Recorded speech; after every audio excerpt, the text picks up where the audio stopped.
Order, please.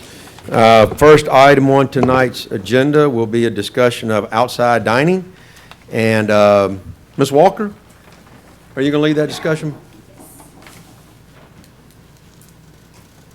Thank you. So we heard your concerns and your comments in the last city council meeting about possibly dining in the streets in those parking spots as a way to give our restaurants an option for increasing their capacity, something that they can't do right now. They have to be at 50% capacity. We believe that that could very well hinder, their recovery. So we went back to the Fairhope is Open for Business campaign. So you'll remember, if you'll think back with me, to March when we have filming downtown. Let me interrupt you real quick. Y'all might want to cut your monitors on. It should come up. I can talk louder. You're doing good. And how would you do that? On top left button. Right there. There you go. Top left button. All right. Top I'm sorry, left. Jessica. Okay. Button. No button. So we heard your concerns, and we went back to that the Fairhope left. is Open for Business campaign That's that the we introduced back in March when we were filming downtown. Remember, we did that as an effort to get people downtown while we were closing streets. We wanted people to be in our restaurants and eat. We wanted people to shop and feel comfortable being downtown. The day that we rolled that out was the day that COVID is what I'm calling the day that COVID kind of hit our town, if you will, and we started shutting things down. So as part of that, we met last week, the Economic and Community Development Department, Public Works, and the Police Department. We met with our concerns about, mixing that vehicular and pedestrian traffic in the parking spots. We have grave concerns about doing that, but we don't want to just step on an idea because we have concerns about it. So what we came up with was something a little bit different that would, help resolve that public safety threat to a level that we were all comfortable with.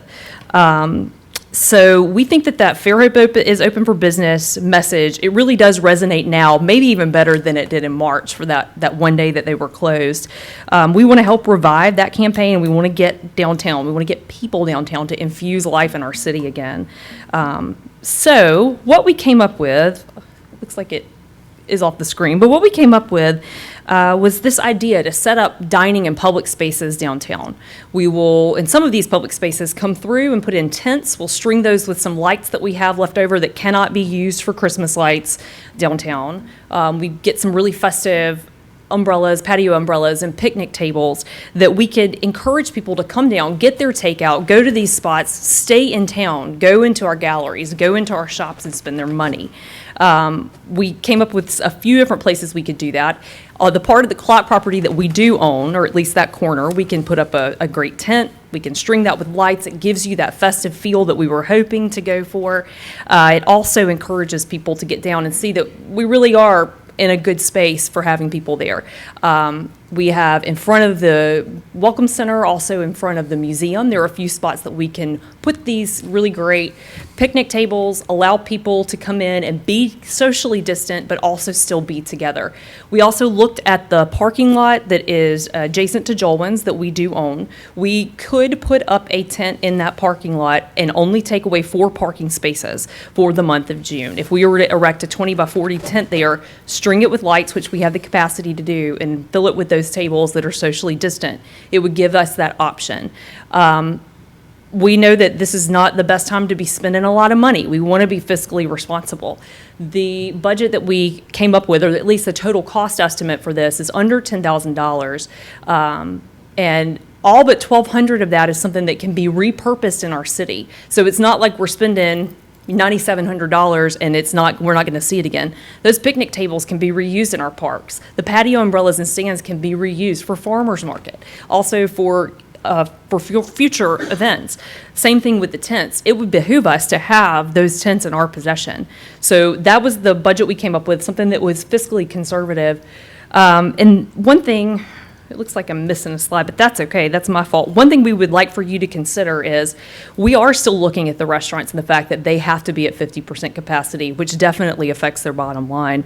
We want you guys to consider allowing each one of those businesses in or restaurants in the CBD to have one designated parking spot in front of their restaurant that is a 5-minute parking for takeout only, that we can mark off, we can chalk that off for the month of June that says, hey, here's your parking spot. It will have the same signage as everything else. It will be marked and designated as takeout parking. It will be up to the owner of the restaurant to make sure that that is used for the purpose in which it is intended. We know that a rising tide lifts all boats, and giving people the option of dining outdoors, even if it isn't in the original idea that we had, but it's in the same feel, it'll keep them in our central business district. It'll keep them ready to shop and ready to go in galleries. So that's my presentation for you. Any questions? Council, questions or comments? Jimmy? I just was going to say, I think that's a good plan. I understand that the taking up parking spaces, which may be directly in front of the restaurants, presented some other hazards and safety concerns. I appreciate y'all working through that and coming up with something. And I don't know how long the 50% occupancy is going to be in effect, but I think that anything we can do to help would be appreciated. Just know we're about to hit the peak of summer weather season, so it's going to be hot outside. So I would say the sooner we could get picnic tables in place, the better if we go this route. Well, thanks to our Public Works Department, those picnic tables will be ready at the beginning of next week. So they are awesome and can produce all kinds of great things. And I mean, personally, I think the idea that being able to reuse those in another capacity when this is over with is incredibly beneficial to us as a city. Yeah, good job. Thanks. Anybody else? Yeah, I like the idea. I think it's good. I appreciate that. And to echo Jimmy's concern, I think the parking spot designated to the restaurant, as council kind of talked back and forth about ideas about parking spaces in front of them, blocking it off and letting them do the tables and going around different discussion that was kind of came back to, well, the restaurants were allowed to at least remain open with takeout. The retail businesses were shut down completely. So if we take away a parking spot, although it might be directly in front of a restaurant, that could be a retail customer that can't find a parking spot. Sure. Councilman Boone? I have no problem with anything that we've come up with that will help this city get going and open up. And then, my deal is try anything we can try, and if it doesn't work out, we'll shut it down, try again. But the main objective is to get this city back open and running. And I will say this, I was here Saturday, probably 12 times, driving up down the streets, and they being the citizens, did a real nice job of coming to town and visiting. I saw packages in people's hands. Mr. Gene Beans was wide open, and it looked like good times. It sure did. Hope we keep up the good work. Thank you. Jessica, what days, did you say any particular days of the week? Or every day, or how's it work? We're talking about putting all of this out. Are you talking specifically about the parking spots? I'm talking specifically about where you're putting the open seating. So that is every day of the week. Every day of the week? Absolutely. From Starting. it stays there? Absolutely. It stays for So the if month the of restaurant June. opens at 10 a.m., they can go out there at 10 a.m.? Absolutely. You want to go get breakfast at 7, take your pancakes out. We hear that the pancakes at Jolwyn's, they're my favorite too. So Yeah. French toast, pancakes, whatever we do. Have we talked to the merchants to know what kind of feedback they're going to get? I guess anything we do is, we're trying. Anything we do to get but- people downtown is going to be beneficial. We have not spoken to the merchants about the possibility of blocking those parking spots off. Honestly, I really needed to talk to each one of you and to have the conversation publicly about whether or not that's something that we would like to do as a city before we go to the restaurants. We can also, one thing in this plan is requesting that the restaurants request their parking spot. So, you may not be interested in doing that. You may have not had an issue with takeout or having people, they can pull straight up to your restaurant. But we want them to request that so that there is a little bit of an action item needed for that, because they're going to have to police it. We don't have the capacity to, sit there and say, well, that car's been there for 10 minutes, it should have been there for 5. If they want it to work for their business, they're going to have to police it. The only issue I think with the reserved parking is that I know a lot of merchants have shifted to where they can to do some online sales, and they would probably each also like a reserved Sure. pickup spot. And if you start doing that, then you've got most of the parking spaces in downtown I had spoken for. mentioned, I had mentioned doing something at the end of each street just for any type of 15-minute, parking. I'm not sure if, I mean, that could be used for anything. In addition to if somebody is at that particular restaurant picking up something, they could have that overflow. But it is, a little different for retail in that they don't have the same restrictions. I mean, most businesses downtown, not restaurants, will never see 50% capacity. I mean, it's Right. just not realistic to happen at the same time, maybe during an event or something. So this really is to help restaurants, and the restaurants will absolutely help the retail as well. What's the expiration date on this? How long we do this again? Through the end of June with the option to continue if we need to. Obviously, the current health order does not expire until 5 p.m. on July the 3rd. So, getting us through that hump whenever maybe that capacity issue is resolved, it's beautiful in summer in Fairhope. It's not a bad idea to do it all summer. We have some recovery to make. Okay, so, I can't imagine any of the restaurants would have any problem with allowing them to have 5-minute parking in front of their restaurant. What now, but back to Jimmy's point, what about the, and I'm sorry, Mayor, I couldn't hear everything you were saying, that air's loud. I know. So the, the retailers, do we need to put, an occasional, 10-minute parking on the streets? It is something that we've talked about, and for something that's needed, it might be a time to try it now when crowds are not going to be as great. And the reason I'm saying all this is I believe that we probably a resolution is going to be in order, and somebody's going to have to draft it here in the next 45 minutes, I believe that's true. or hour and 15 minutes. I wanted to Lisa. also mention that bistro tables and chairs, if used on certain sidewalks, there's still 4 feet for ADA compliancy. So this is not going to stop businesses from continuing to do that as long as they know it has to be a small table and 2 chairs. So, So I guess the only question I have for council is, it sounds like everybody was unanimous in agreeing with this idea, and it solves a lot of problems, so thank you for that. And I believe that everybody, I heard, was in agreement with the 5-minute parking in front of the restaurants. So just, very quickly, if we could wrap it up, is there any thoughts to an additional, spot? I don't know if we put one in front of every store, people may get upset, but then the retailers may get upset that they don't have that the restaurants have a spot and they don't. So could we do a couple on the streets, or just kind of maybe have Public Works look and see what makes sense to have an additional 1 or 2? it's really not that many Can y'all do parking that, spaces. Mayor? It's Can really we just not ask that you to many do that, and parking y'all leave it up to spaces. y'all, and that way we don't have to sit here and decide where they go? Just come up with an inventory. Right, I'm just saying that internal. there really are not that many parking spaces when you think about all of the restaurants. I mean, it's really spread out. Yeah. So I don't think, we're going to have You don't think an you're going to have issue. any I really pushback? don't. We don't need to complicate it then? I don't think so. We can always change it if we have to. That's what I was Yeah, I saying. would just Personally, do just that. wait for Try the it. pushback. Yeah. Plan accordingly. Okay. Just start in a forward motion, and then we'll worry about the problems as they come along, because I think it'll work very well. All right. And I don't know if I would set an end date on it necessarily. I mean, I'd just leave it. Well, open-ended. I think you should say an end date when the governor's order is lifted. If we put these in this, we don't have to have special meetings or any other discussions. They are automatically lifted, so, I appreciate that. so if you can get that resolution drafted between now and 6 o'clock, I'm pretty sure we can get it on the agenda tonight. Great, thank you very Yeah, much. All right, thank you. And you're up again. You got to reload?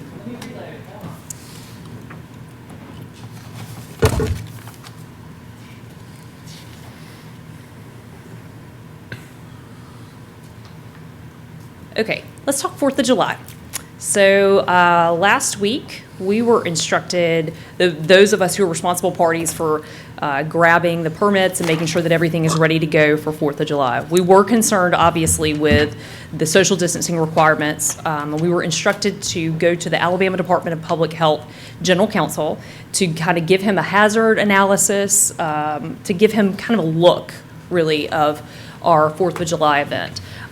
So we did that, and a lot of what you see in the packet that I left on your tables was in that packet, along with a letter to him.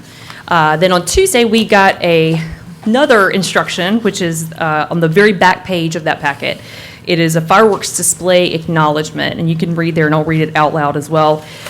It says, "I acknowledge that I have read the May 21st, 2020 order of the state health officer, and I agree to comply with the restrictions therein, including the requirement to maintain a consistent 6-foot distance between persons from different households.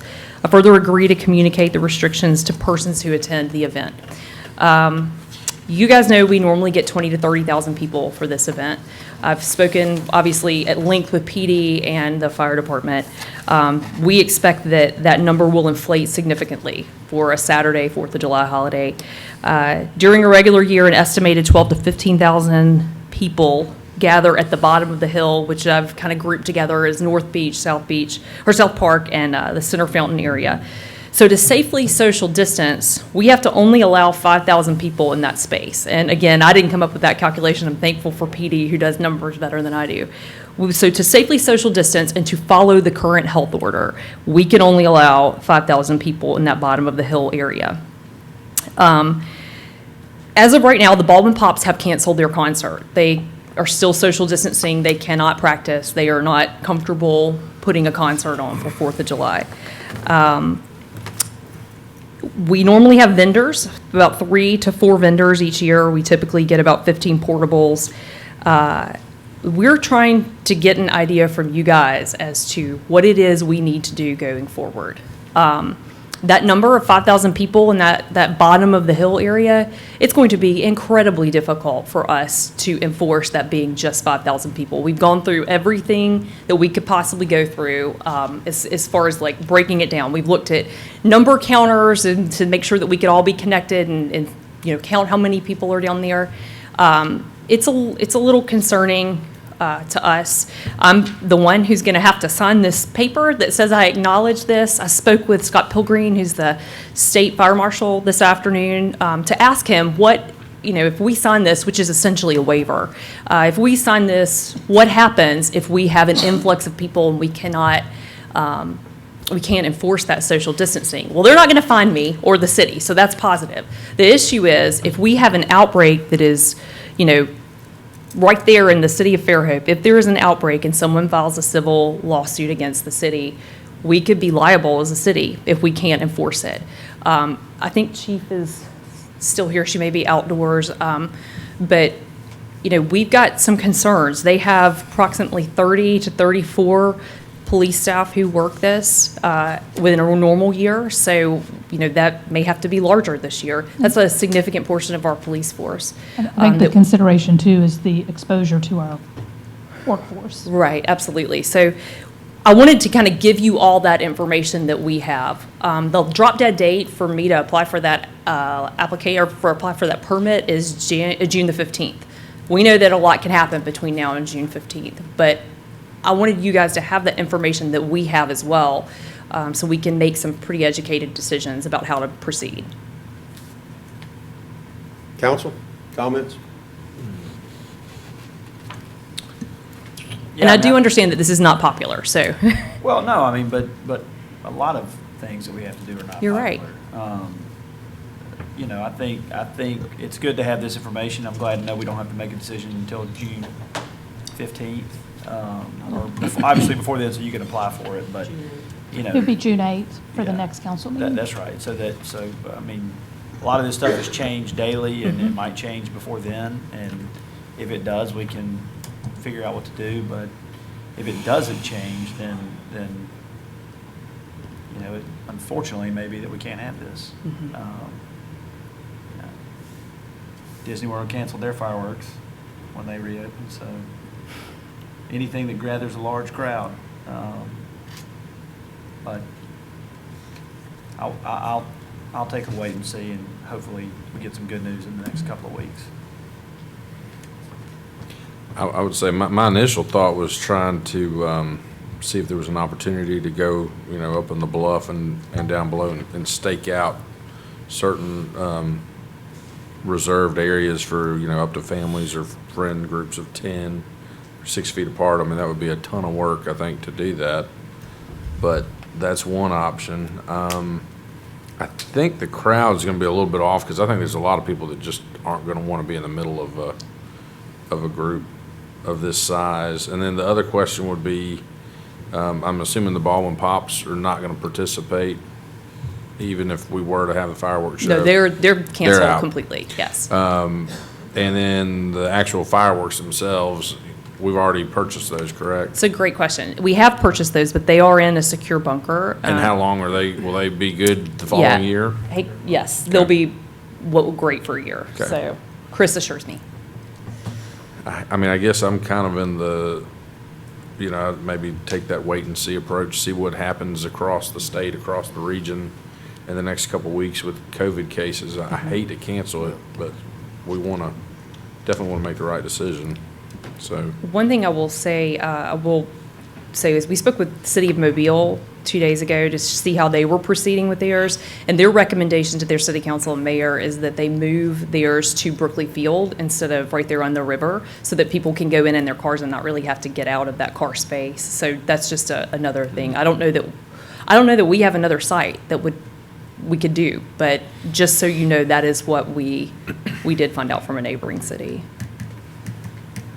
Robert? I find it kind of ironic, we're not going to celebrate our nation's independence from a tyrannical government. I understand it's the state health officers, restrictions and requirements to maintain the distance.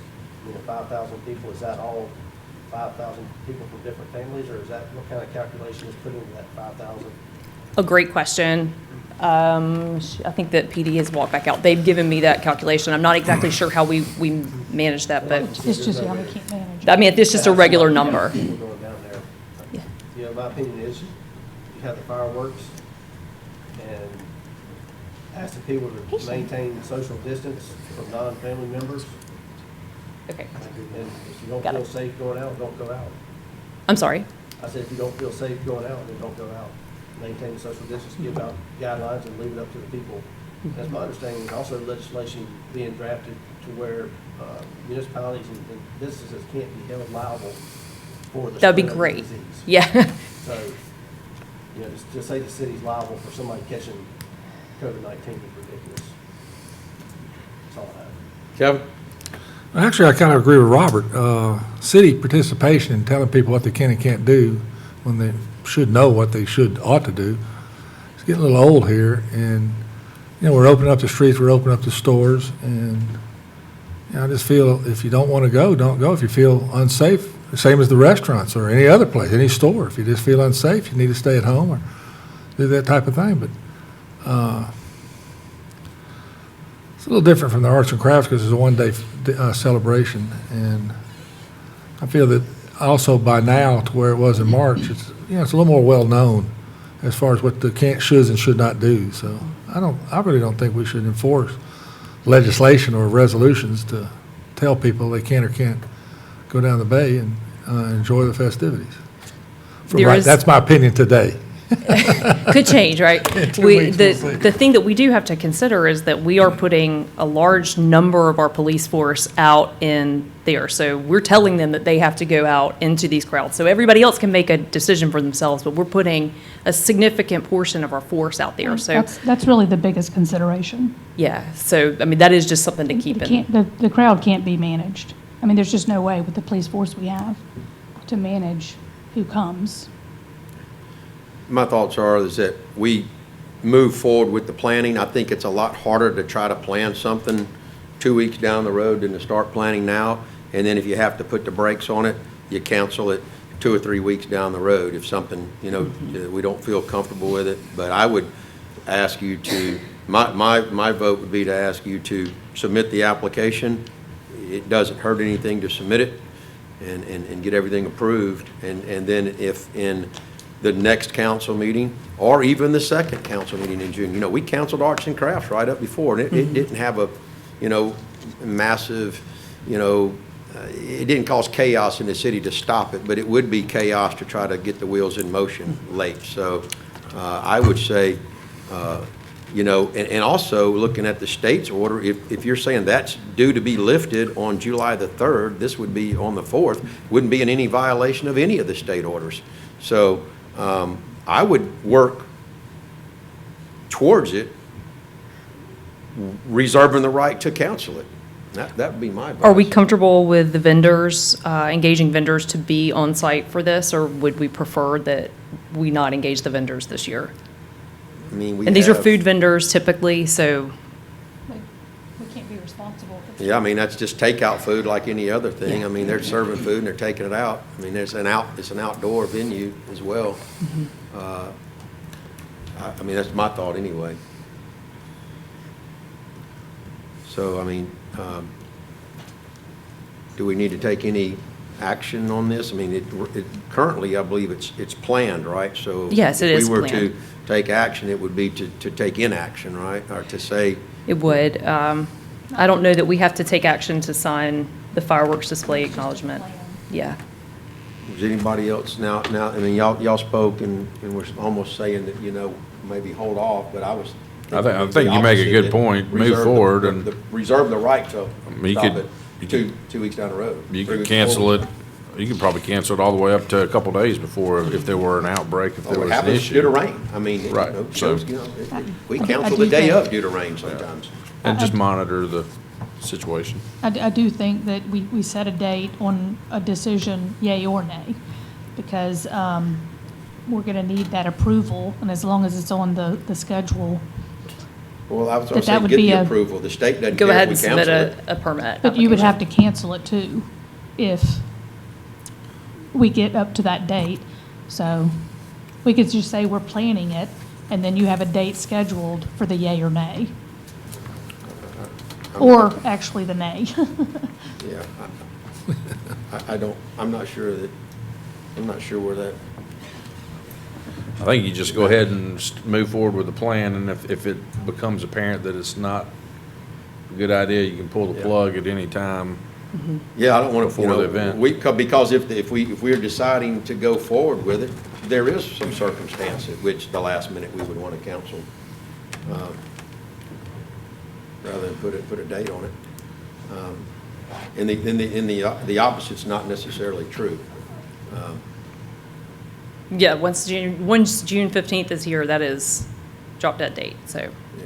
for the application. I mean, but I'm saying if you go ahead and put in your application. Yeah. And you cancel it on June the 30th, the state doesn't care. I mean, you had it approved, but you didn't go through with it. I mean, there's no penalty for not having it. Okay, thank y'all. Is that reasonable, counsel?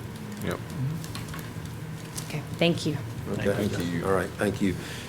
Before we get to the mayor's budget review, we do have one other item to discuss. I don't see it on here, and that is the playground, the playground equipment and the opening of playgrounds. We opened our playgrounds, but we barricaded off the playground equipment, and the governor's order, which was lifted at 5 p.m. last Friday, May 22nd, stated that entertainment venues would be open, subject to social distancing.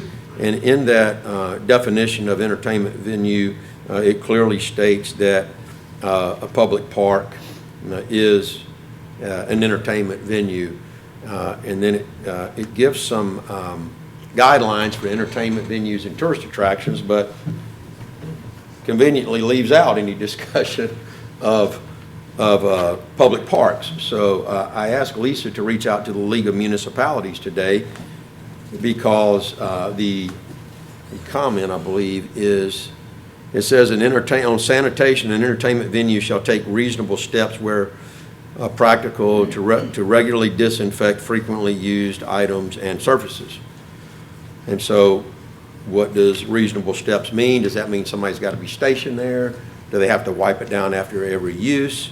And we got pretty good clarification from the league as late as 3 o'clock today. And this is from Brian Hale through the league. Brian is with the Alabama Department of Public Health.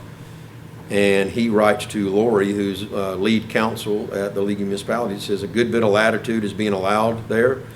agree it is not practical to have a person stationed at each of the city's playgrounds, but having an employee stopping by each playground on the same routine basis seems doable.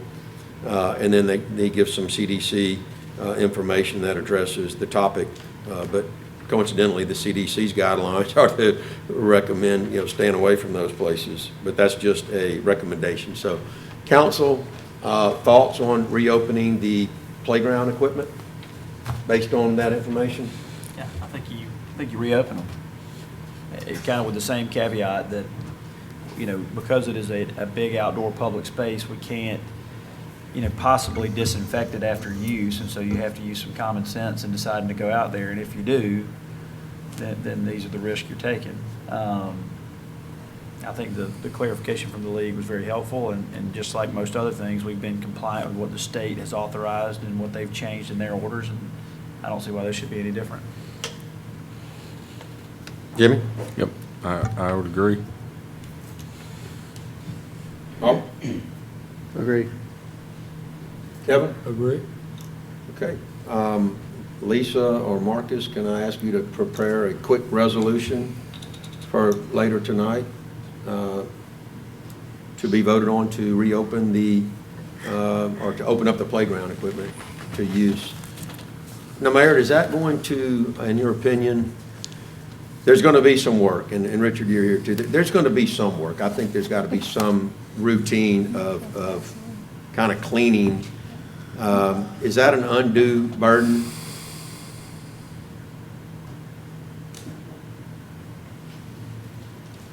I've watched several different entities, and, basically they're using pump up, what I call sprayers that you can buy at Home Depot, and they're just putting a disinfectant on it. So, the parents and the kids, if it's wet and slick, I probably wouldn't plow on it until it's dry. But if we can treat it that way and put a disinfectant on it, basically when the custodian goes to do the restrooms on the daily basis, spray down the equipment, I think that's reasonable care, and no, that's something that is doable. Now, I do know that we've got the product. We may have to go buy some sprayers or whatever, but I don't think that's a terrible burden. But, again, there's a certain responsibility. If you take your kid to the bay, you're supposed to watch your kid and keep him safe. Well, you've got to make that same decision in anything that you do there. So I think within reason, yes, we can at least on a regular basis disinfect the equipment. And Pat and I'll have to get our heads together on that and solve that. But I don't think it's a heavy burden. All right. Then I think it was unanimous if we can get a resolution on tonight's agenda for that. Okay. Mayor? Budget review? Yes.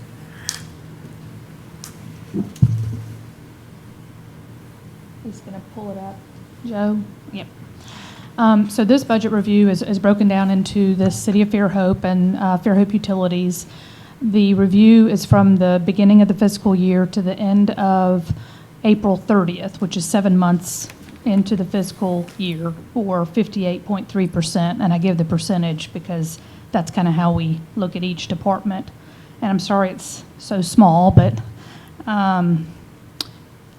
public safety, which includes police and fire. Under police, they cut and postponed $114,000 worth of acquisitions, holding off for COVID-19. And personnel, they do have 4 replacement positions and that are still unfilled. And I've got these like 3 weeks ago, and so some of these may have been filled. But the fire, the capital purchases have been ordered. We were able to use impact fees, so the city budget was able to save money there. Personnel, all positions filled. So overall expenses for public safety is 58% of budget, so they're right on track. And I don't know what I just did. So Parks and Rec. This includes Quail Creek and Fairhope docks. Overall is under budget. What we did for the revenue, because all of this does go into the general fund, so I go over the overall revenue at the end here. But they have done a great deal of the capital projects that were underway before COVID. And the things that are still going to be unfolding will be the Young Street Park. We're getting ready to start that and complete an outdoor basketball court. This will be paid out of impact fees. And it's from a comprehensive plan that was put together over the last 2 years. $300,000 for dock seawall is in progress, and we'll know later if the project is expected for completion in the fiscal year. Overall expenses for Parks and Rec is 52% of budget for the 58.3% of the fiscal year, so it is under budget.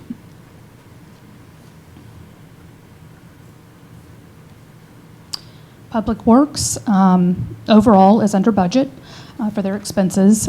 Streets, they reduced their capital spending by 13%. This was several months ago, and all positions have been filled. Sanitation and I put facility maintenance in there twice, but it's down below. All capital purchases have been made. There's one vacant position. Fleet maintenance, all capital purchases have been made, no vacancies. Building maintenance, they cut quite a few things during the COVID, at the beginning of the COVID-19, and capital spending is at 68% of the budget, so they're a little high on their end, but all personnel is filled. Overall, Public Works is right at budget or just under budget at 57% for 58.3% through the year. Economic and community development, which includes the Civic Center, Welcome Center, Museum, Nick Center. We can go through each one. A lot of things were cut in this department because these facilities were closed. And the capital spending was reduced 19% at the Civic Center. There were no vacancies. Welcome Center and Museum, all capital purchases were made. There wasn't that many. And all positions filled. Nick Center, all capital purchases were made and no vacancies. Overall, they are under budget, 52% of the budget for 58.3% of the fiscal year. And overall, for the city of Fairhope, we're coming in with expenses under budget at 46%, and we're 58% through the year, so that's a significant decrease in expenses, but we needed to do that because revenue will not be as strong than last 6 months, than the first 6 months. And right now, we are a little bit over on the expenses, but the projected year-end right now is going to be a surplus. The budget review for utilities.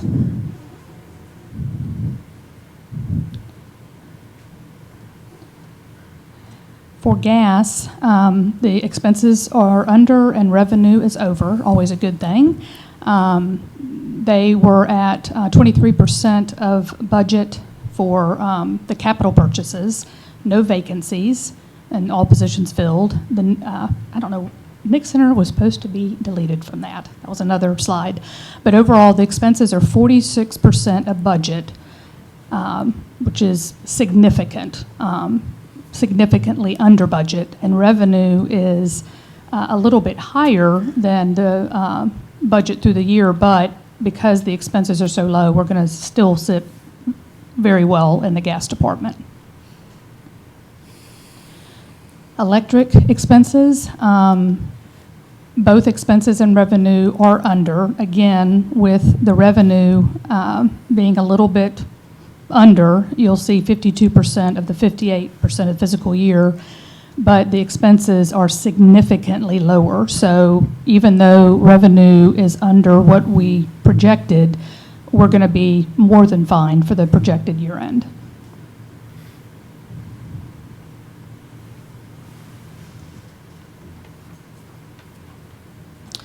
Water and wastewater. Overall, expenses are under and revenue is over. Sewer, the expenses are 68% and revenue is 59% of budget. So we are a little over expenses and a little under, well, we're pretty much on track with revenue. Water, the expenses are at 50%, so they're, under budget, and then they have increased their revenue over projection. So overall, and really, the operating account is the same for water and wastewater. So overall, we're really on budget. So the overall Fairhope utilities, both revenue and expenses are under budget, but revenue is just about there. So the expenses are, again, significantly under the projected budget for 58% of the year. And as far as projections, we are going to be just fine for utilities. Electric will make up in the summertime, and but the projected sales are going to be good. So that is it. Any questions? I want to comment. Excellent. Yes. Great I mean, it's news. good. And it's these department heads that really. Great job. I mean, they look at their budgets every day. It's, not every department has revenue, but keeping the expenses, really managed at this time, because we don't know really every month how we're going to be positioned as far as revenue stream. And I have to say that they have taken on this with a great bit of accountability, and I'm proud. Very good. Okay, committee updates. Jay, had any meetings? No meetings No here. meetings? No. Robert? Nothing. Okay. Well, actually, Airport Authority met a couple of days ago, and we are going to invest, the Airport Authority is going to put some money into building a road, and we've got to put in a fire hydrant down on the southwest corner of the property.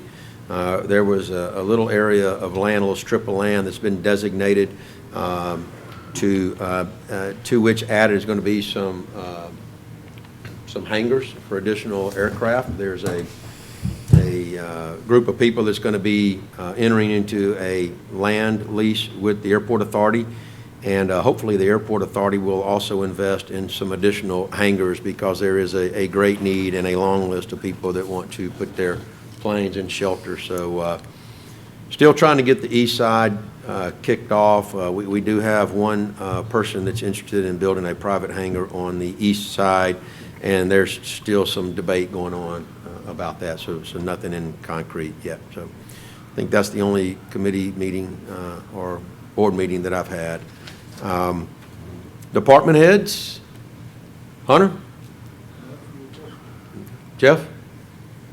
Kim? I believe Mayor gave yours and Jill's pretty much. Chief Hollynad? Michael? I've got one thing for Michael. What? I got a question for Michael, if I Are you a can. department head? No, but I need to ask him a question. Go ahead. I need to ask that particular department head a question, if I may. Where are we with the substation work and all the transformers we were supposed to order a year ago that we did, I think? And are we on track for everything being done, or are we going to have some emergencies come July and August? We're on track as far as they've actually started work. So if you drive by Nichols Substation, you'll see them working out there. They've got their trailers set up at Twin Beach and using that for a storage yard right now while they're working on Nichols Substation. Once we kind of get to the point where we can have the public meetings, y'all remember we had talked about the Morphe sub and having a public meeting to get community involvement in that site. We still need to do that, so that may push back a little bit because of all this. But other than that, there's no issues. The transformers are here. The last one we're waiting for will be delivered later this year. That's for Volanta sub, but we've got the other 4 here. So no foreseeable problems. Not that I've, other than just maybe pushing back a little bit on the Morphe site. Okay. But other than that, it should be on track. No problem. So yeah, they're working on it. It's nice to see them. I was really surprised that they were here on time, because they had talked about some of their crews maybe not coming back and things like that, but they're here. All right. So. Thank you. Uh-huh. Thank you. Ms. Walker, do you have any other? So while I was talking to you guys earlier about 4th of July, the Alabama Department of Public Health actually responded to that email I sent them last Tuesday and said that they have reviewed the proposal, and it does not appear that a consistent 6-foot distance between persons from different households can be maintained. They've given us some possible resolutions to that, including marking viewing areas and whatnot. I've spoken to Marcus about this already. We're going to continue to go down this path and see if there are some ways for us to enforce social distancing or put in some kind of placement that will allow for that. But I did not want to let this pass. And just wanted you to know where we are on this, so. Good to know, but did you ask them if their order was going to actually expire on July the 3rd, therefore it wouldn't be subject to that? We certainly can do that. Yeah, I mean, I don't know that they'd give us that information today, but, Right. you know. So anyway, I didn't want to have something that I didn't also give to you. sure. That's it. Okay. All right. Thank you. Richard? Yeah, just like to give you a couple updates since we just hadn't been together in person. As you know, we received an A-Trip 2 grant to improve the intersection at Twin Beach and US 98. That's the design is underway. The good news is we don't need to acquire any right-of-way, which usually slows the project down. One of the things, and you may recall us talking about it, we did put in the scope of the work that was the funded part that came from A-Trip 2 was to look at the connection to Pirate Drive. That is the pathway or the roadway that heads to the high school. And they are under the opinion that widening to that point and incorporating a dedicated turn lane for that would help the functionality of that intersection. One of the things is that the scope of work for the engineer that you approved was to look into that and check the feasibility. They have done that. They believe that the construction can be covered by the entirety of the grant, but if you remember, we're doing the engineering. So I do want to be bringing forth in the coming meetings an amendment to that if you think that's a worthy thing, because when you have students that are waiting to turn left onto Pirate Drive to go south and they're currently westbound on Twin Beach, it stacks cars up there. So what good is a functioning intersection if you can't get to it? The other thing is we received funding from the Metropolitan Planning Organization for turn lanes at Gayford and US 98. We did get everything approved through the state there. It's under contract, and hopefully surveying is going to start taking place here in the coming weeks. And probably one of the things that you may or may not remember, our landfill permit was due for renewal actually on October 1 of 2017, and we ended up going through a pretty lengthy process. The good news is we have now been permitted. The new permits are for 10 years versus 5, and they didn't backdate it. So we got officially issued our permit on May of this year, and it's good for 10 years as opposed to them backdating it to when it was supposed to have been renewed officially. We've been under basically a continuing resolution with ADM. So those are all just kind of a progress report, and just having that 10-year permit is really a good thing that we got a decade before we have to worry about re-permitting our landfill. So that's all I have. Okay, excellent. Question for you. Sure, okay. Two things, geese, geese are starting to come back. I think we're supposed to apply for a permit to help the goose situation. Yes, and we had a meeting with that vendor and just updating the proposal, and you will probably see that on your next agenda for consideration. We did budget for it, but again, we want authorization to execute that contract. Yes, they have shown back up, and molt season starts about the middle of June. That's what I was about to say, we're within a couple of weeks of that. Yes, sir. So we'll get it in? Okay. Yeah, we had Wildlife Solutions. They met us down there, and yeah, the numbers is steadily increasing. And secondly, I was a point person for that anchor that was donated to the city. Where do we stand as far as getting that anchor? We got a plan, we got a location, we haven't executed. I will have a discussion with my streets crew and see when we can get that. But let's make it a goal to get it done at least this summer. Fair enough? Fair enough. All right, thank you. Okay, thank you. Jay, I know we want to hear from you. All smiles, right? Yeah, this time. This time. First off, I'd like to start by saying how much I appreciate all of your help, including the mayor. We saw immediate relief after the time I met with you. We've been able to keep our head well above water. We're at about 96% capacity, storage capacity right now. Well 8 is back online, it's pumping fine. Well 1 is being replaced now. It should be done in the middle of next week. There's been a hiccup. The parts are here. They're having an equipment issue. but they assured me that they'll be done in the middle of next week. And so, middle of next week, we'll be at 100% ready to sell all the water anybody wants to buy. That sounds, good job, appreciate that. Great news. I had a question about the project down at, I guess it's on Section Street, kind of near the elementary school, and that detour, how Right. close are we to I wrapping think that we're up? really close. Today, they did a lot of work. Over the last few days, they did a lot of work trying to patch it. They have to patch it first, and then they're going to pave it. The paving contractor, I'm talked to Dewberry, who's the engineering firm for it, and the contractor is about 2 weeks out, but it's pretty passable right now. It's not 100%. They're out there this afternoon. They came out and cleaned it. They're going to clean it some more because it's kind of rough, and they're going to put some silk fencing up and try to mediate the area right there at the elementary school. It'll look 100%. Bone Construction is who's in charge of it, and that is a really good firm. So I have full confidence that within a couple of weeks, it'll be back to 100% and look brand new. Got one other question for you. What is your last day? July 31st. July Well, 31st. yeah, Okay, so we July got you a little 31st. longer. I appreciate you working hard here at the tail end to Well, I to appreciate see all your things support. through. I really mean that. He's going to get it all would've been done easy. before he leaves. We've already All right, talked about that. I appreciate that. But I Or you do can't appreciate all your help with that. That issue a couple of weeks ago was causing me to have some sleepless nights, and I predicted, I said, strong worded statement from you guys would help, and we gained 3 feet the first night, so, and I appreciate it. Thank you very, very much. Thank you. Thank you. All right. Pat?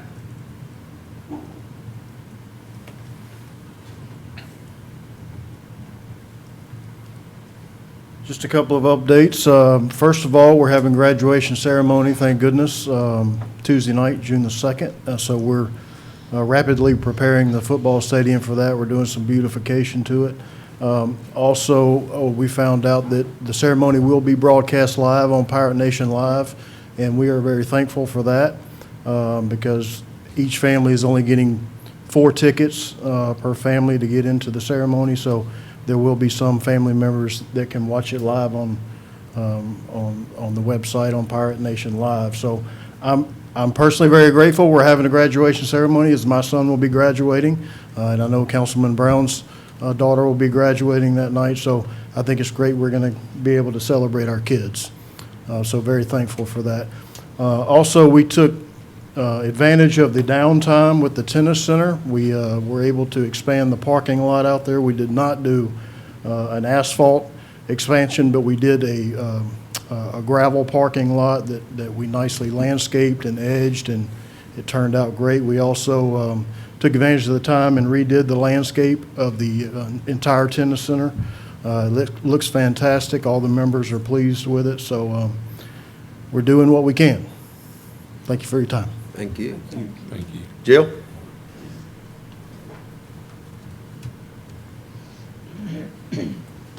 I know Mayor just went over the current budget, but unfortunately, it's time to do it all over again. So the supervisors have been looking at their budgets and getting ready and getting prepared, and they've started inputting stuff, and we're going to start holding meetings in hopefully June. So anyway, that's it. Thank you. Lynn? I'll start with the golf course, which is open and busy. The new carts are in, and they're doing well. Everybody appreciates them, even if some didn't care for the increase in cart fees. But that happens, unfortunately, when you get new carts. The interior of the clubhouse has been completely repainted, every single wall, all trim, and it looks great, and we've gotten great feedback on that. The carpeting, unfortunately, was cut because of COVID, so it'll be next year before we get that down, but we have selected that. But it really looks good. It looks clean and sharp. And we are open inside with social distancing, so the snack bar is doing business, and we've got the beverage cart going around the course. So for the most part, people are happy out there. Glad to be back out. Lynn, what's the plan for the existing golf carts? How are we going to sell all of those? And the reason I ask is I know we could do it on gov.deals, but I've actually had a few people ask if If they you've can got buy somebody- golf carts. But how do tell them and give them a price. I guess if you just set a price and sell it all the Well, same, yeah, we is that check the legal? How do market you do for that them. legally? Yeah. Send them to, well, we don't have a pro right now, we are interviewing. Can I send them to you? Yeah, send them to me, and we'll get a fair price for You them. have to take bids. What's that? We have You're to take required to bids. take bids, That's kind of what I was worried about. So could, whether sealed or ungov deals. But if we put them on gov.deals, then somebody could go there and buy one, or, okay, can you set a minimum bid on that? Yes. sure. Richard, behind you raising his hand. As you know, Tim and Billy down in mechanical maintenance kind of monitors our gov deal, and really hadn't had this conversation with Lynn, but that was what he was asking about, that, you know, that when we bring it to you as a surplus, we're going to give you some options about how do we meter those out. You know, it may be that we sell a group of 5 and sell some as individuals, and yes, any person can go on, it's just like eBay, you can register and Okay. you can bid and you know, and buy off of government deals. It's not just for other governments or anything like that. So it is just, it's basically an eBay site for governments to sell surplus materials. So that's what we were thinking about, is at least seeing that, you know, there may be some businesses out there that would buy a lot of tin, and that may be the easier, but we would definitely want to have a number that are individuals. Can we set a price? Can you do it and put a minimum price on a lot of 1 or a lot of 5 or a lot of 10? I mean, is that, You would that could do a make it minimum legal? price for Do that. a minimum price for a 1 or a 5 or a 10? Yes, we can set reserves just like you can on eBay. Okay. We generally don't, because we, you know, kind of let the free market. But the other thing is, and I'd have to get with Lisa, because I know it's been done in the past, we could reserve a certain number and have a local auction, meaning that it's competitive, meaning anybody could come in, kick the tires, a citizen, and put down a bid on it, a sealed bid, and then we take the highest price for that unit, and we could, you know, because there's 70 carts we're gonna end up dealing with. Can we have a reserve on those as well? Yeah, we could have a minimum. Yes. Because I got a number in my mind, a minimum, that you know, and if you flood the market, we're not going to get. Yeah. And we could do that, we could put it up, when we ask you to declare them, and I think it's probably gonna be the next meeting that we have that standard form on there, is that if you're okay with, hey, we want you to take 20 of the 70 and host a local one Saturday auction or whatever with a minimum starting price of X, I think that's legitimate, as long as everybody understands, if you pick number 73, you put your sealed bid in, and we're gonna sell it to the highest bidder, that's above that minimum, so. Like a silent auction. Yeah.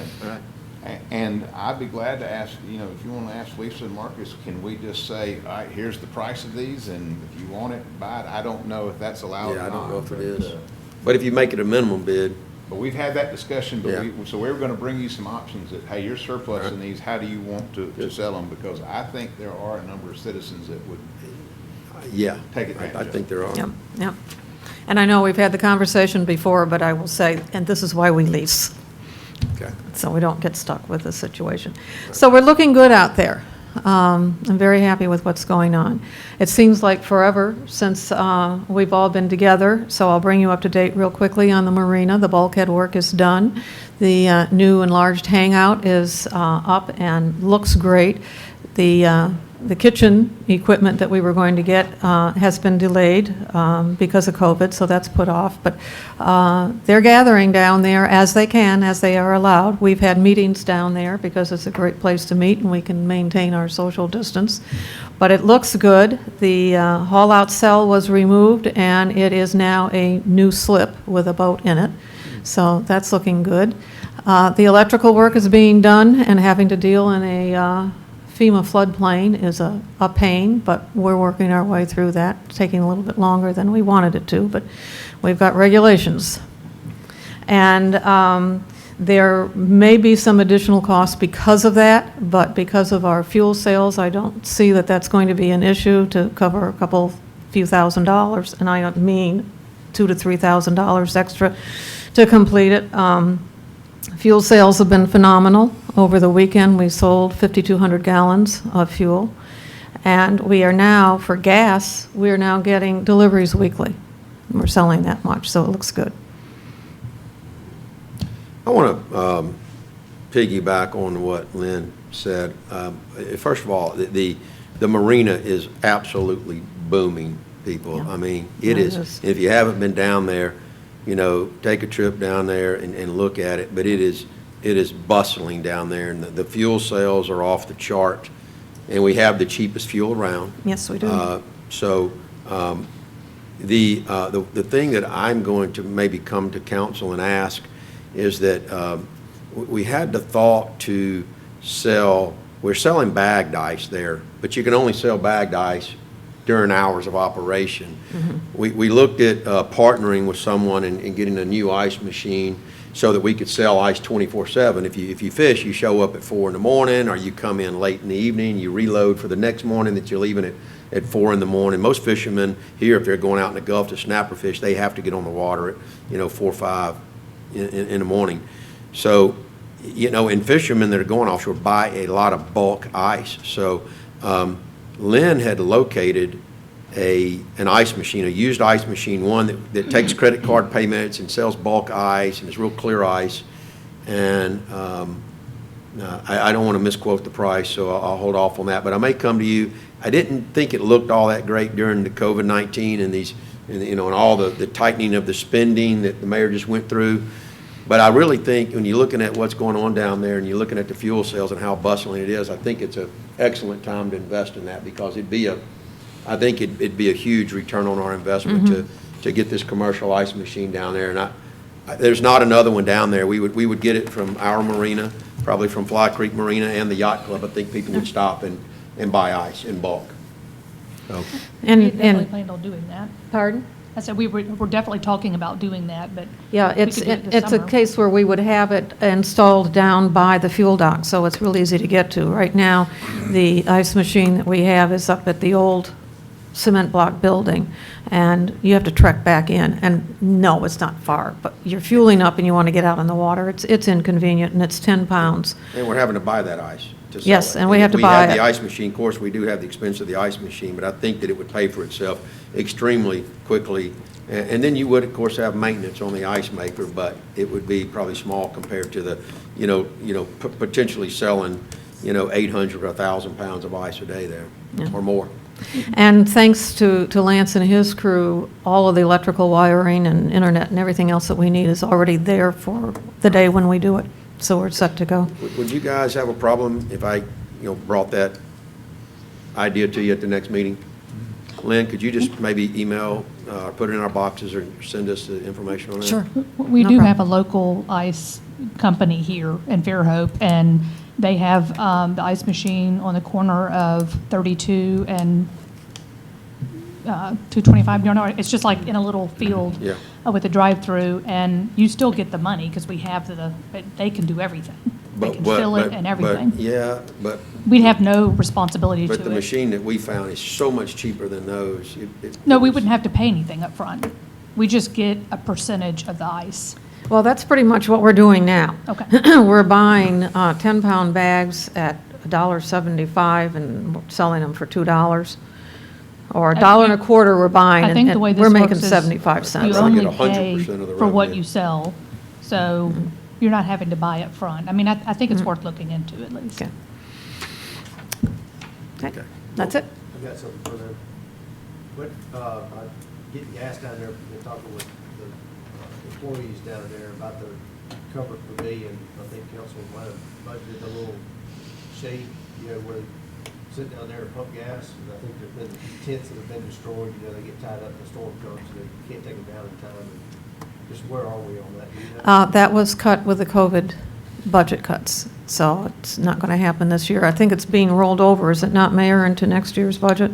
Yeah, well, some of these, we're just trying to gauge what we're going to look like with revenue, so. But it's an absolute need, because that equipment is getting burned out by the sun. And I had suggested to Sean that he get up a canopy like we've done before, but it's so hard to maintain it, to keep it with the winds and the weather down there. But that's going to happen soon. Okay. Richard, did you have anything today? I'm just proud to be here. You're killing time. I had nowhere else to be. I think I'm the only one that really needs a haircut in this person. I don't know. I'm getting kind of fluffy. Buford, did you have anything, or Hunter cover you? No, sir, I'm Okay. just proud Richard is here. Okay. Let's go ahead. Council, do you have any other items to discuss? We're going to jump into the agenda meeting if we can. If not, okay. Item 5 is a final adoption of an ordinance amending the zoning ordinance. Hunter, will you cover that again? Yes, sir.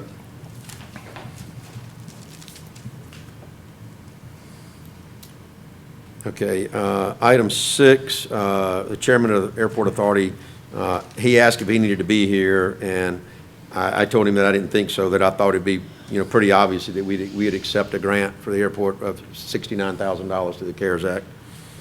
So I could cover that. Item 7, who was going to cover that? Hunter, is that also you? It's gonna be, is that Lisa or?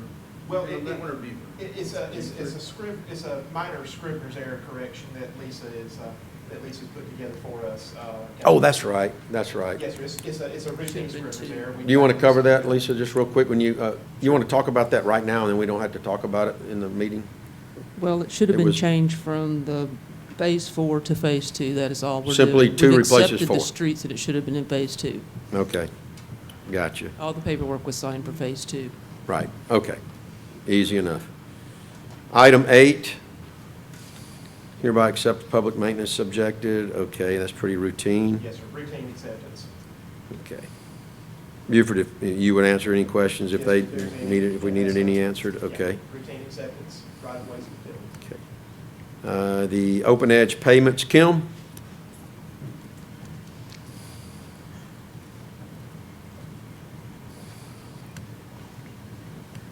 Open Edge is has a gateway on the credit card system and a merchant. So your credit cards are running through your merchant. Gateway is actually how it's flowing back and forth. With Open Edge, is going to allow our citizens to be able to go through the citizens portal for their utility bill, and they'll be able to set up their credit card for monthly reoccurring payments. And their credit card information will be stored on Open Edge's servers. So on a monthly, we'll submit a file that for the citizens that set up that they want reoccurring their utility payments, and it would just pass through into Open Edge, and so that will enhance what the citizens will be able to do. And that is something that we get a lot of phone calls for citizens wanting to be able to A lot of have their complaints. reoccurring Yeah. utility payments. It was shocking to me that you couldn't go in there and sign up. We weren't able to, for we didn't auto have a debit vendor until we found Without doing it this. every month. So Because this Munis is- doesn't connect to everything, but they've kind of Yeah. been more flexible now. Yeah, Munis has partnered with Open Edge and designed this platform that could be used. So, and the cost of this will be cheaper than what we're currently paying with our merchant that we currently have. So, anything else? Okay, thank you. Okay, bridge inspection services, authorizing the mayor to execute the contract with SafeSpan. If anybody has any questions, that would be Mr. Johnson. Does anybody have any questions about that right now?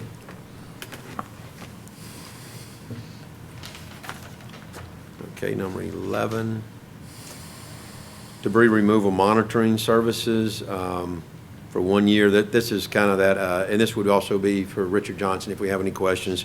Not only do we have to have the debris removal contract, now we're required to have someone monitor the debris removal contractor. Only takes effect if we have a disaster that requires that debris removal.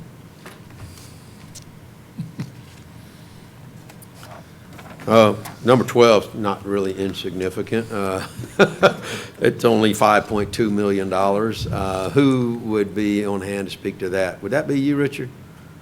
Or Mike. Peterson, it is? I mean, both of you. We did postpone it for 2 months, but we know we have to do it, and we can do it. Richard, do you want to give us just a real quick, you have a few minutes to just go over it? It is 5.2 million again, and all this stuff. There's a lot going on, so it might not hurt us to hear it again. Yeah, we added a lot to the project as it went forward, trying to accommodate all the utility needs in that right-of-way of Church Street. And the bids were competitive. The The bid price was higher than any of us expected, probably more so to me than anybody else, but it's, when we start looking at the restore funding and upgrading the lift stations on South Section Street, you know, we're gonna need that extra capacity to push that wastewater through town without trying to utilize the existing gravity systems that are there. So, you know, I just think it's the way to move forward, and it gives us an opportunity to add a little bit of water capacity in that location. It gives us an opportunity to start the basis for some cast iron replacement, and obviously improve some of the stormwater issues that are there now too. So, I mean, you know, we're trying to bring it all into one project so we don't go back next year and do something else, and the year after that and do something after that. So, I mean, I hate that, obviously, that it's $5.2 million, but that's what it is. I Does it mean, include any of the gas Yes. line work? It does include the gas line work? Yes, sir. Okay. So that's taking a piece of that, too? Yes, sir. All right. It includes work from all the utilities and public works. Okay, excellent. And there's conduit in there for fiber to extend through there to improve from, you know, the city's connectivity with fiber, and there may be opportunities for other people to take advantage of that too. We're not sure how that'll work yet, but, and that's a small part of it. Right, right. But you're there, they got the earth opened up, right? No, sir. Okay. I don't think we have an option. I mean, we certainly want to do the project, but do you recall what the original budgeted amount was for this portion of it, either of you? Well, the original budget didn't anticipate as much as what became of the stormwater Gotcha. improvements, but the original budget was in the $2.5 million Okay. range for the part to do with the sewer and some of the storm drainage that was on Church Street itself. We've improved the outfall structure pretty significantly with that project, and we've upsized the culvert system going all the way up to, I believe, where the outlet to the alley is on Church Street between Fairhope Avenue and Magnolia. Is that? Yeah, actually it goes all the way up to the next street,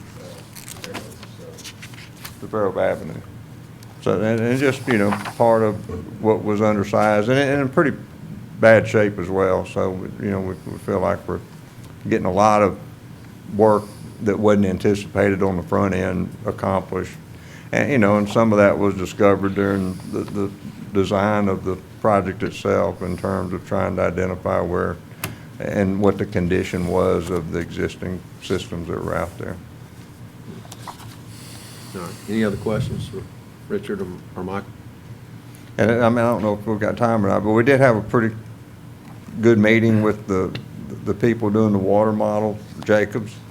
And I think at the next meeting, we're going to come up with several, you know, options moving forward, and we'll try to phase the improvements in with the least expensive, you know, low-hanging fruit items first, and then we'll work toward additional capacity and transmission capacity as we move forward in the next couple of years. That's one of the but we'll talk more about that next Okay, work excellent. session.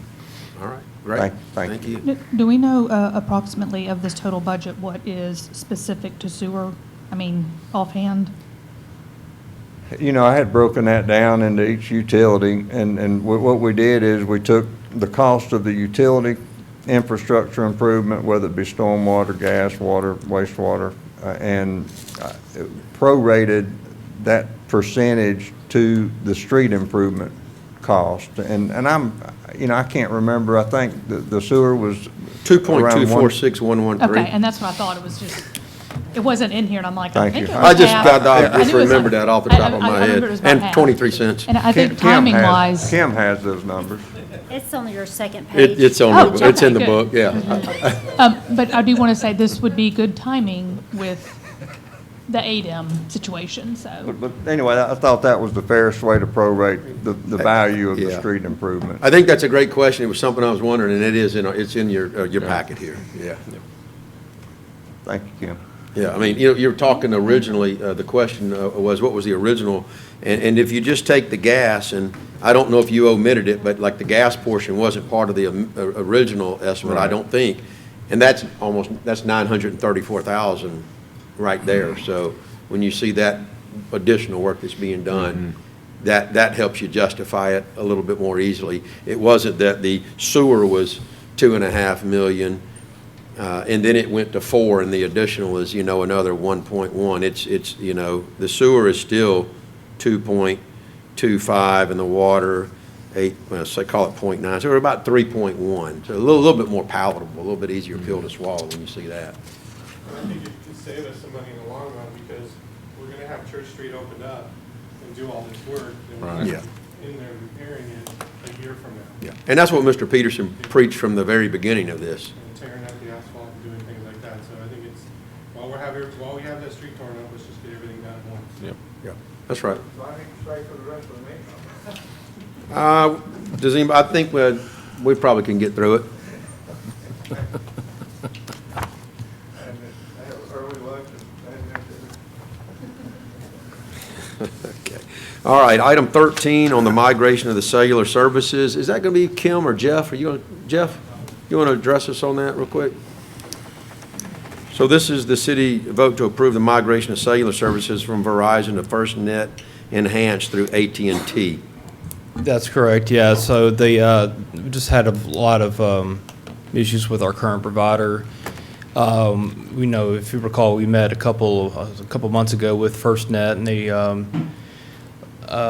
detailed how their service worked, and we've tested it out, and our utilities and police departments seem to agree that it's going to be the best move to migrate our services to FirstNet. Does it save us any money? I think they're pretty much the same cost. Maybe a little bit cheaper. Okay. Any questions for Jeff on this? It's a pretty big step. Michael, yeah. If I can add something, Jeff did ask utilities and the police department to try out. We got a couple, what do we have, 4 demo units to try out. And with our existing provider, there are definitely dead spots. The pier is one of them, so you almost can't use the service down there. And we're looking at something that's not just day-to-day communications, but if somebody is hurt, they need to get a hold of somebody in a hurry. And so we were able to take these phones and radios from AT&T to every single one of the dead spots that we knew of in utilities, and Chief PD did something similar, and we had service in all those with the AT&T FirstNet radios. So it was definitely a much better coverage, at least around Fairhope, and even up to, with gas up to Bay Minette and down to Point Clear. Was this the company we met with several months ago that also said something about the emergency calls That's taking first- that's priority? FirstNet. And it'll basically just block everybody out if there's, It's not really blocking everybody out. There's a dedicated band that only Okay. first responders, local government, or really any government agency can purchase. It's band 14.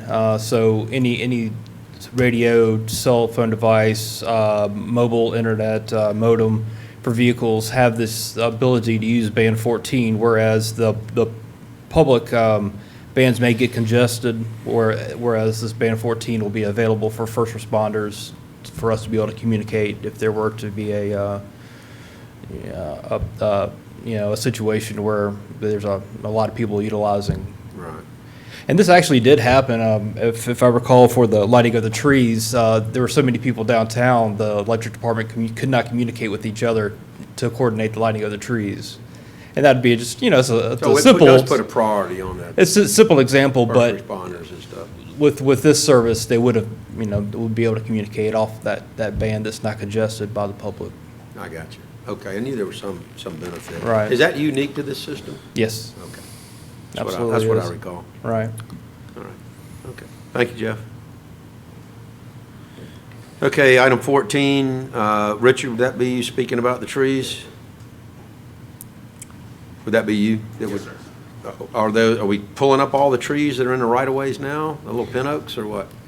These are the willow oaks that are between Oak Street and Morphe on section. That was identified, and just so you know kind of the timing, we are working in-house to come back to a proposal about how we're going to light the trees, and we're thinking about going back to self-performing, and then we were planning to have this as part of the budget, and shoot for January, February change out. And then we got talking about, well, it makes no sense to decorate trees, remove trees and redecorate trees. So then we got talking, well, if we could get the trees replaced in advance of putting the lights on them, then we reduce the workload.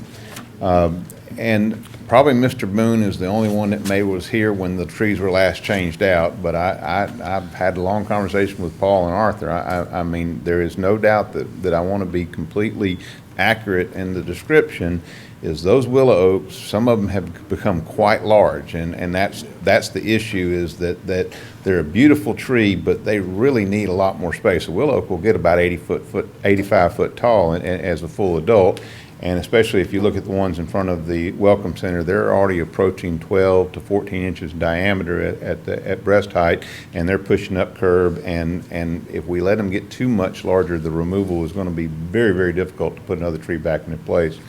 The tree committee has been in probably a 18-month process of working with Paul, our horticulturist, to identify what they thought was a good specimen, and a Chinese pistache has won the consensus.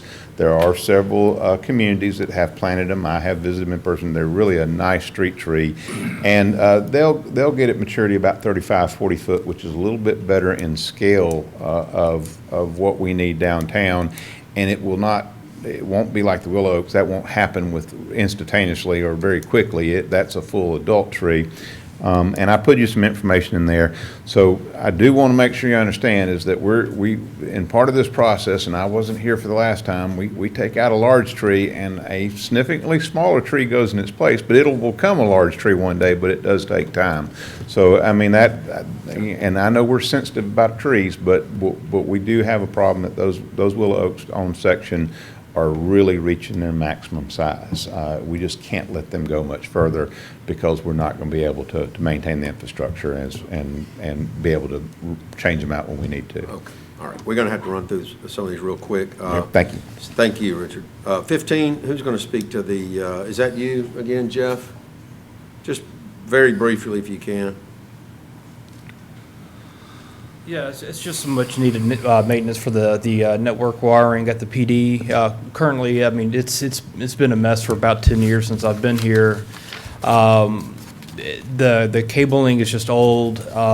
You try to maintain it as best you can, but we had like an outage about a month ago. It took us about 2 hours to pinpoint and find, and it was just a cable just simply popped out of the switch. So we're looking to replace all the networking cable in the PD. There's about 300 drops that we're going to be wanting to install.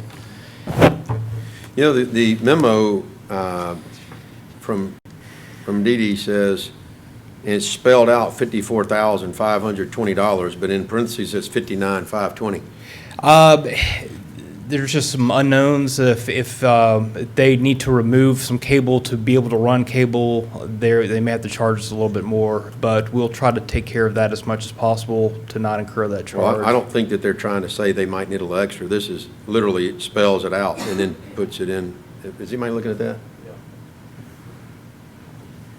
You want to see what I'm talking about?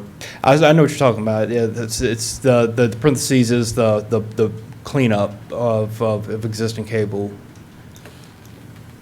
So it was the I don't think you see what I'm saying, because let me show you what I'm talking about. Okay, sure. This is literally I can understand if you put in a little extra, but if you read the amount, this says 54,520 very clearly, and then that says 59.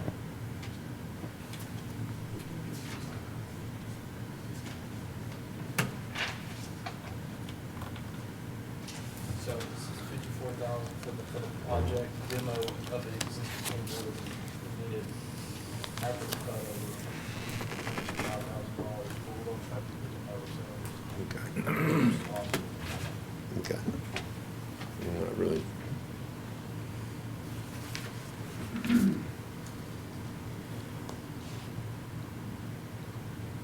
Okay. Usually when you put that in longhand, and you put it in parentheses, you're just kind of restating what you wrote, but not in this case, So, I guess. I mean, more than likely, they're not going to have to remove the cable. They could just go around it.